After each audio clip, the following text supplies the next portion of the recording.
Corporator مسعود احمد خان کو ناندیڑ بلدیہ عظمیٰ کا ڈپٹی میئر بنائے جانے کی خوشی میں پچھلے کئی دنوں سے شہر میں گلپوشی کی تقریبات کا اہتمام کیا جا رہا ہے۔ کارپوریٹر شمیم عبداللہ کی رہائش گاہ پر مسعود احمد خان کی گلپوشی کی گئی۔ اس موقع پر مسعود احمد خان نے تمام کارپوریٹرز کا شکریہ ادا کیا اور کہا کہ وہ شہر کی ترقیاتی و تعمیراتی کاموں کو مکمل کرنے کے لیے جدوجہد کریں گے۔ اس موقع پر کارپوریٹر عبدالرشید، کارپوریٹر شیر علی، کارپوریٹر محمد ناصر، چاند پاشا قریشی، رحیم احمد خان، نعیم عبداللہ و دیگر ذمہ داران موجود تھے۔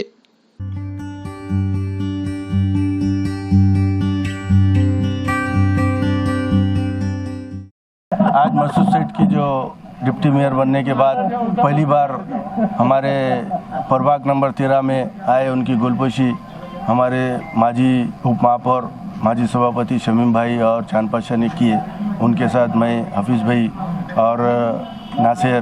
ہم سب لوگ شریک تھے، اور ہم کو بہت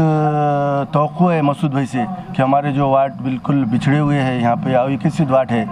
اور خاص طور سے وارڈ نمبر 12 میں میری مسعود صاحب سے گزارش ہے کہ وہ ہمارے طرف توجہ دے۔ ہمارے وارڈ میں جتنے بھی کام روڈ، نالی، ڈرینیج لائن اور لائٹ کے کام باقی ہے، جو بالکل ہی جہاں پر لوگ رہے جیسی بسی جیسی ایریا نہیں ہے، اور میں ادباً مسعود بھائی سے گزارش کرتا ہوں کہ وہ پربھاگ نمبر 12 میں زیادہ توجہ دے، اور ہمارے بھی وارڈ کے لوگ اگر ان کا ٹائم لے کر ہماری وارڈ کے لوگ انشاءاللہ آگے ان کی گلپوشی کا ایک پروگرام وارڈ نمبر 12 میں بھی منتخب کیا جائے گا، اور ہم سب لوگوں کو تقریباً جتنے بھی مائنورٹی کے اور ہمارے مسلم ایریا ہے جو اویکست ہے، ہم مسعود سیٹ سے اظہار کرتے، خواہش کرتے ہیں کہ وہ زیادہ سے زیادہ ہمارے وارڈ میں توجہ دے، اور ہم کو بھی امید ہے، بھروسہ ہے کہ آنے والے وقتوں میں انشاءاللہ ہمارے وارڈ کے زیادہ سے زیادہ وکاس ہوگا۔ ہمارے مسعود احمد خان صاحب ڈپٹی میئر بنے، اس خوشی میں ہم نے ہمارے پربھاگ کی طرف سے پربھاگ نمبر 13 چاند بھائی اور میں خود بھی ہم لوگوں نے گلپوشی یہاں رکھی مسعود صاحب کی، اور ان کی گلپوشی کی۔ انشاءاللہ انہوں آگے اچھا کام کریں گے، یہی امید کرتے ہوئے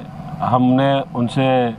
درخواست کی ہے کہ آنے والے وقتوں میں اچھا کام کریں۔ آج مسعود بھائی کو ہمارے وارڈ میں پربھاگ نمبر 13 میں بلا کے ہم نے گلپوشی کی، ان کی ڈپٹی میئر بن گئے انہوں، اور ہم نے ہمارے وارڈ کے جو پرابلم ہے ان کے سامنے رکھے ہم نے،